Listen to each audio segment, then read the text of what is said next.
छोटी सी परिभाषा महर्षि व्यास ने दी, पर बड़े गजब की है। और अगर कोई पूरी तरह से अपना ले तो वास्तव में मनुष्य को धार्मिक बना देगी। और ये क्यों कहते हैं महर्षि व्यास? वो इसलिए कहते हैं क्योंकि जो व्यक्ति ऊपर बैठा हुआ है, अगर वो अपने लिए कुछ और व्यवहार चाहता है और दूसरों के साथ कुछ और कर रहा है, तो बोले धर्म की व्यवस्था वहीं बिगड़ जाती है पूरी तरह से। इसलिए गीता में एक श्लोक आता है, भगवान कृष्ण क्या कहते हैं गीता के अंदर कि यदा यदा चरिति श्रेष्ठ तत्तदेवितरो जना सेयते प्रमाणं कुरुते लोकेस्तदनुवर्तते। कहते हैं कि समाज में जो शीर्ष पर बैठा हुआ है, सबसे ऊपर बैठा हुआ है, वो जैसा जैसा व्यवहार करता है नीचे तक वैसा वैसा व्यवहार चलता है। और उसी व्यवहार से पूरा का पूरा समाज बन जाता है। अगर कोई ऊपर बलवान बैठा है, जिसको हम क्षत्रिय कहते हैं, और कहते हैं ब्राह्मण के बाद समाज को बचाने का दूसरा सबसे बड़ा जो दायित्व है वो किसका है जी? बोलो, क्षत्रिय का है।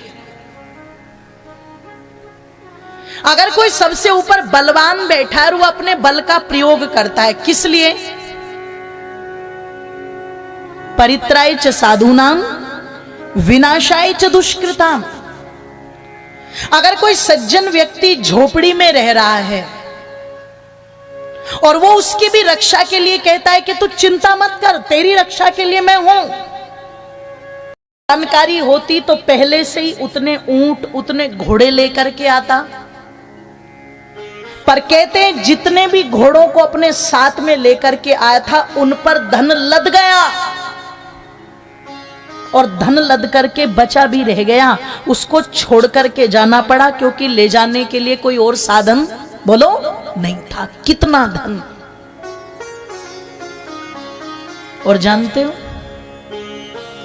जिन्होंने राजा की बराबर में बैठ करके ये कहा था कि सोमनाथ भगवान हमारी भी रक्षा करेंगे और आपकी भी करेंगे,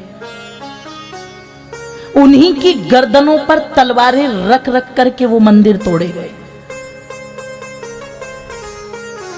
जिन्होंने ये कहा कि अभी लड़ने का कोई मुहूर्त नहीं है, उनकी खोपड़ियां तोड़ तोड़ करके अपमानित किया गया उस सनातन धर्म को।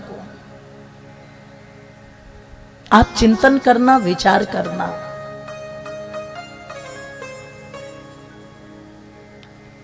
इस अज्ञानता के कारण, इस अविद्या के कारण और एक ऊपर बैठे हुए व्यक्ति के गलत व्यवहार करने के कारण कितनी हानि नीचे तक भुगतनी पड़ी, इसका शायद अनुमान नहीं लगाया जा सकता। हां, कभी पढ़ना हो तो इतिहास के पन्नों को पलट पलट करके देखा जा सकता है। वहीं अगर किसी समझदार व्यक्ति होता और समझदार व्यक्ति ये कहता कि नहीं, हमें तैयारी करनी चाहिए, तैयार रहना चाहिए, क्योंकि जिस व्यक्ति का कर्तव्य है, जिसका दायित्व है, उसे तो हर समय तैयार रहना पड़ेगा। और कभी कभी कुछ लड़ाइयां ऐसी होती है जिनके लिए आपको शस्त्र उठाने की आवश्यकता भी नहीं पड़ती। आप यदि अपनी बुद्धि का अच्छे से प्रयोग कर लो तो उसी से आप बैठे बैठे जीत जाते हो। कैसे? अभी 5 दिन पहले भारत का लक्षद्वीप और प्रधानमंत्री जी लक्षद्वीप के समुद्र के किनारे पर घूम रहे हैं। उन्होंने 4-5 फोटो वहां की क्लिक करवाई और वो सोशल मीडिया पर वायरल हुई और नीचे लिख दिया गया कि जो व्यक्ति एडवेंचर यानी घूमने फिरने के प्रेमी हैं, विदेशों में जाके इतना पैसा लगाते हैं, उनको विदेश जाने की उतनी आवश्यकता नहीं है, क्योंकि जिन स्थानों को देखने के लिए आप विदेश जाते हो, ऐसे ऐसे स्थान की तो आपके भारत में, जोर से बोलो, भरमार है।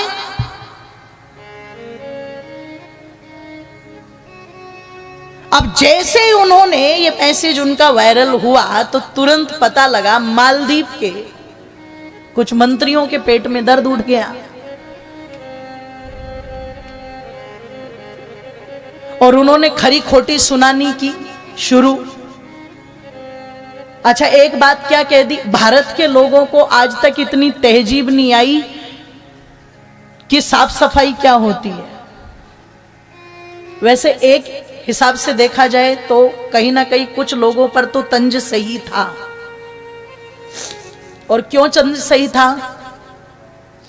अपने घर में होंगे और बच्चा कोई थूक दे या बच्चा पेशाब कर दे तो पत्नी को 10 गालियां सुनाएंगे, तुझे दिखता नहीं है, तेरी आंखें फूट गई, सफाई नहीं रख सकती घर में। और खुद पता लगा कि गुटखा खाएं, मसाला खाएं और चलते चलते सड़क पर कहीं भी थूक दें।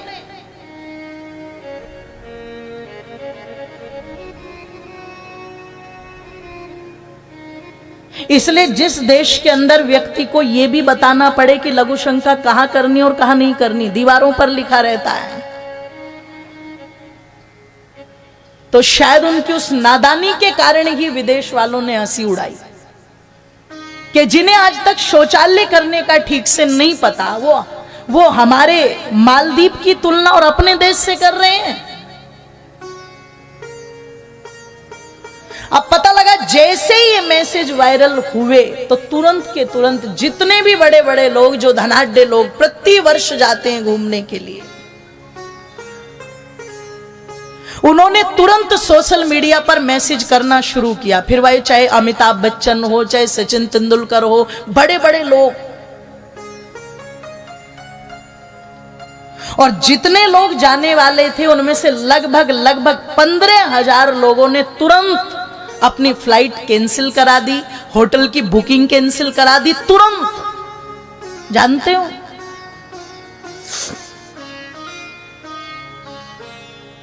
आज ही वहां के प्रधानमंत्री का ट्वीट आ गया कि मैं भारत आना चाहता हूं।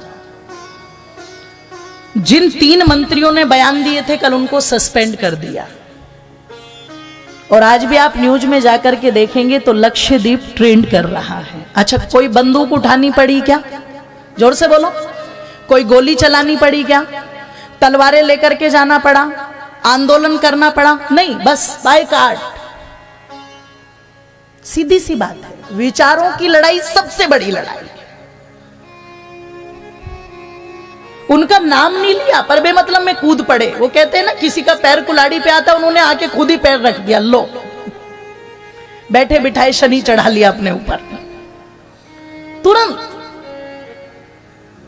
किस कारण से हुआ? बुद्धि के कारण से। एक प्रधानमंत्री अपने देश को प्रमोट कर रहा है और दूसरे ने मजाक उड़ाई। अब उन्होंने बैठे बिठाए अपनी इतनी हानि कर ली जिसका वो अनुमान भी नहीं लगा सकते।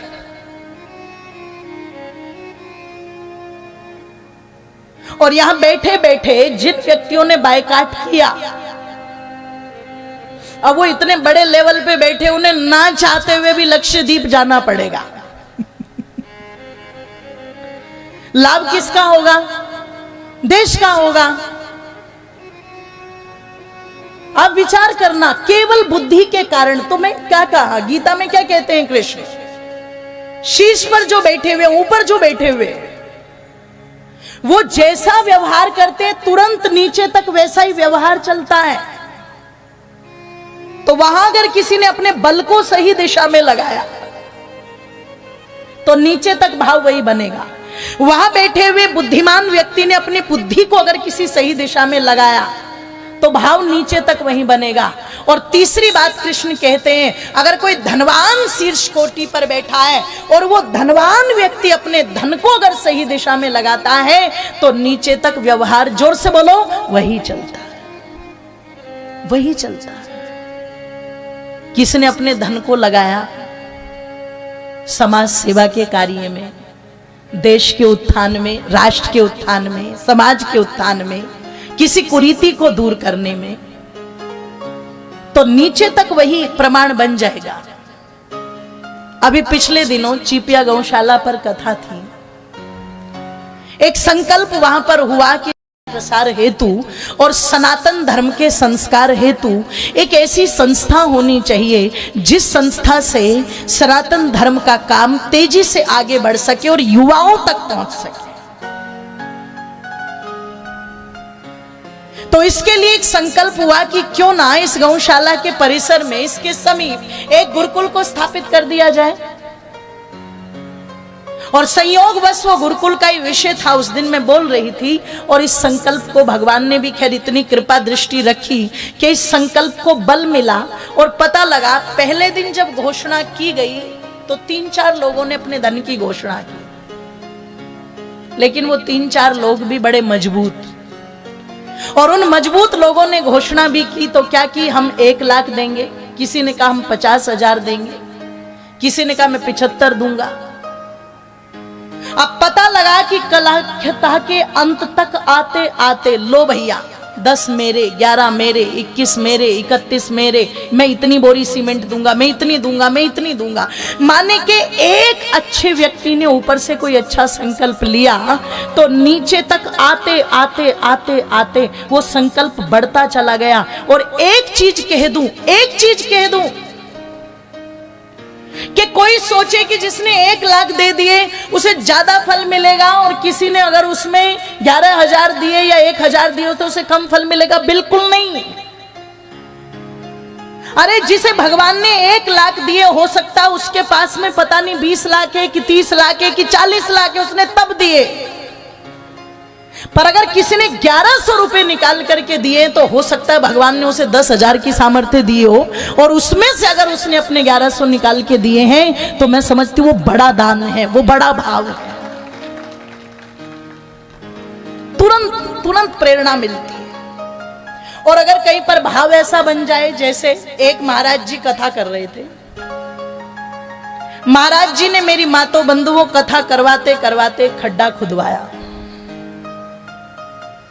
और खड्डे को खुदवा करके कहा देखो जितने भी भक्तजन ने कल सुबह ब्रह्म मुहूर्त में 4 बजे इस पूरे के पूरे खड्डे को दूध से भरना है। सबने कहा हाँ महाराज बिल्कुल बिल्कुल। अब पता लगा कि अगले दिन 4 बजे तांता लगा। एक व्यक्ति ने सोचा इतने सारे लोग दूध की बाल्टियां भर भर ले जाएंगे, मैं एक काम करूं, इतना महंगा दूध क्यों खड्डे में डालूं, मैं पानी लेकर के चला जाता और चुपचाप पानी डाल दूंगा, इतने दूध में मेरे 1 बाल्टी पानी का, जोर से बोलो, क्या पता लगेगा। ओहो, सबके सब बाल्टी लेके उड़े लाए। जैसे ही सूरज निकला, उजाला हुआ, महाराज जी आए, चेले चपाटे आए तो क्या देखा, खड्डे में पानी पानी। क्यों? क्योंकि सब यही सोच के गए थे कि मेरे 1 बाल्टी पानी का इतने दूध में, तो दूध लेके कोई गया ही नहीं, पानी लेके पहुंच गए सबके सब। एक इडियत में खोट आ जाए जो ऊपर बैठा हुआ है, नीचे तक खोट चलना शुरू हो जाता है। आप कभी भगवान श्री राम जी के राज्य की बात करो तो क्या आता है, दैहिक दैविक भौतिक तापा राम राज्य नहीं काहू ही व्याप। अच्छा क्यों हुआ होगा ऐसा राज्य? सोचो। ऐसा राज्य मेरी माताओं बंधुओं इसलिए था क्योंकि राजा खुद संयम में बैठा है, मर्यादा में बंधा हुआ बैठा है। और जब राजा खुद मर्यादा में बंधा हुआ बैठा हो तो प्रजा भी मर्यादा में, जोर से बोलो, रहती है। पर ऐसा आप दुर्योधन के राज के बारे में कह सकते हैं क्या? बोलो नहीं। जो खुद ही धर्म के तंत्र को तोड़ रहा हो, खुद ही लंबी लंबी भुजाएं उठा करके कह रहा हो जानामि धर्मम न च मे प्रवृत्ति, मैं धर्म को जानता हूं लेकिन मेरी रुचि नहीं है धर्म में, और मैं अधर्म को भी जानता हूं पर उससे मेरा छुटकारा नहीं है। तो जहां शीर्ष पर बैठा हुआ व्यक्ति खुद ही अपने भाई के लिए कह रहा है कि मैं इनके साथ धर्म नहीं कर सकता, न्याय नहीं कर सकता, तो ऐसा व्यक्ति प्रजा को क्या संदेश देगा, जरा सोच करके देखो। वैसी चीजें आज है। अगर ऊपर कोई घटिया, भ्रष्टाचारी, अनीतिकारी बैठ जाए, अन्यायकारी बैठ जाए, अत्याचारी बैठ जाए, तो नीचे का बैठा हुआ एक मंत्री, एक विधायक, एक एमएलए, एक पार्षद भी सोच लेता है जब ऊपर वाले दूध के धुले हुए नहीं है तो मैं दूध का धुला, जोर से बोलो, क्यों रहूं। और ऊपर कोई ईमानदार व्यक्ति आ जाए तो क्या कहते हैं छोटे अधिकारी, भैया नाक में दम कर दिया, नाक में दम कर दिया। क्यों कर दिया नाक में दम? वो खाने पीने का आइटम बंद हो गए सारे।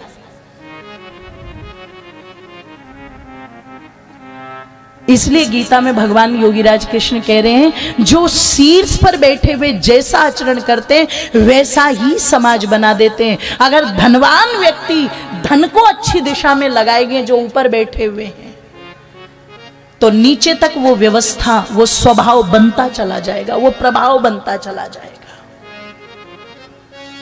इसलिए आपने सुना होगा कि राजा महाराजा इतना दान करते थे, इतना धर्म करते थे। क्यों करते थे? क्यों करते थे? इसीलिए तो करते थे ना, नीचे तक भी वो प्रवृत्ति बनी रहे। आप पढ़ो रामायण को, आप पढ़ो गीता को, आप पढ़ो उपनिषदों को, आपको जितने राजाओं महाराजाओं की कहानियां मिलेगी यही मिलेगी कि ब्राह्मण आए तो गाय दान कर रहे हैं, ब्राह्मण आए तो धन दान कर रहे हैं। और वो ब्राह्मण भी अपने पर नहीं लगाते थे, ब्रह्मचारियों की शिक्षा दीक्षा पर लगाते थे, गौ माता के संरक्षण पर लगाते थे, यज्ञ आदि कार्यों पर लगाते थे। अपनी भक्ति, अपनी साधना पर उन चीजों को लगाते थे। तो जो व्यक्ति सही दिशा में अपने आप को जोड़ रहा है, सही दिशा को बनाता जा रहा है, निवेदन कर दूं आप लोगों के मध्य में, कहीं ना कहीं वो नीचे तक प्रेरणा का स्रोत बन जाता है। इसलिए कवि ने बड़े सुंदर शब्दों में लिखा, अपने अंतःकरण को पवित्र करके कुछ इस प्रकार से अपने बल को, अपनी बुद्धि को, अपने धन को इस प्रकार से लगाओ कि वो आगे चल करके भी किसी को सही प्रेरणा देने का काम करे। अपने जीवन को कुछ इस प्रकार की दिशा में लगाओ कि वो आगे चल करके भी कहीं ना कहीं प्रेरणा का स्रोत बन जाए।